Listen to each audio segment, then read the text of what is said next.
திருநங்கைகளுக்கு அரசியல் அதிகாரம் வழங்க எந்த கட்சியும் முன்வருவதில்லை என்று திருநங்கை பாரதி கண்ணம்மா தெரிவித்துள்ளார்.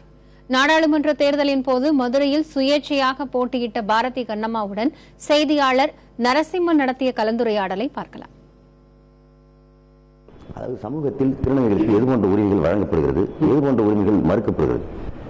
இப்போதைக்கு பார்த்தீங்கன்னா 2004 வரைக்கும் பார்த்தீங்கன்னா திருநங்கைகள் ஒட்டுமொத்த உரிமையும் மறுக்கப்பட்ட காலங்கள், புறக்கணிக்கப்பட்ட காலங்கள், எங்களை இழிவாக பார்த்த காலங்கள், இதெல்லாம் கொஞ்சம் கொஞ்சமாக மாறி மாறி இன்றைக்கு 2016 ஓரளவு முழுமையான அளவுன்னு சொல்லிக்க முடியாது.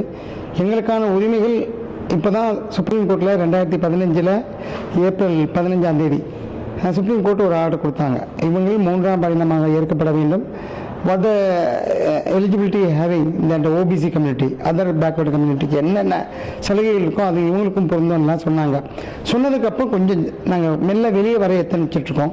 ஆனால் அரசியல் பார்வையில் இன்னமும் நாங்கள் வாக்கு வங்கியாக மட்டுமே பார்க்கப்படுகிறோம் ஒழிய நாங்களும் சக மனிதர்களாக ஏற்றுக்கொள்ளப்படவோ அல்லது எங்களை ஒரு வேட்பாளராகவோ தனித்துவம் பொருந்திய ஒரு தலைவர்களாகவோ அப்படி எங்களை யாருமே பார்க்கல. இப்போ குறிப்பாக இந்த அரசியல் கட்சிகள் தற்போது இருக்கிற அரசியல் சூழலில் திருநங்கைகளுக்கு இப்போ இருக்கிற அரசியல் கட்சிகள் எது போன்ற பிரிவு பெறுகிறது, அதற்கான முன்னுரிமை உங்களுக்கு வழங்கப்பட்டிருக்கா?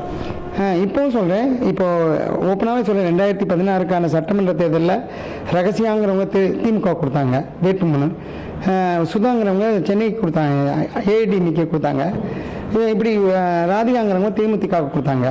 பட் இன்னைக்கு எல்லாரும் வேட்பாளர் அறிவிச்சாங்க, ஆனால் யாருமே திருநங்கை ஏற்றுக்கல. எனக்கு தெரிஞ்சு நாம் தமிழர் சீமான் மட்டும் ஒருத்தவங்களை அங்கீகரிச்சிரு, அவங்க தேவின்னு அவங்கள அங்கீகரிச்சிருக்காங்க. இப்பவும் பார்க்குறோம், எங்களை ஒரு புறக்கணிக்கப்பட்ட மக்களை அடையாளம் காட்டி நாங்கள் இவங்களுக்காக பாடுபடுறோம் சொல்லக்கூடிய அதுக்கு தான் எங்களை வச்சுக்கிறாங்களே வெளியே எங்களை சக மனிதர்களாக ஏற்றுக்கொள்ளலை, அரசியல் இல்லை. அதனால தான் எனக்கு 2014 யாருமே ஆதரவு தெரிவிக்கலனாலும் துணிஞ்சு சுயேட்சையில் இறங்கினேன்.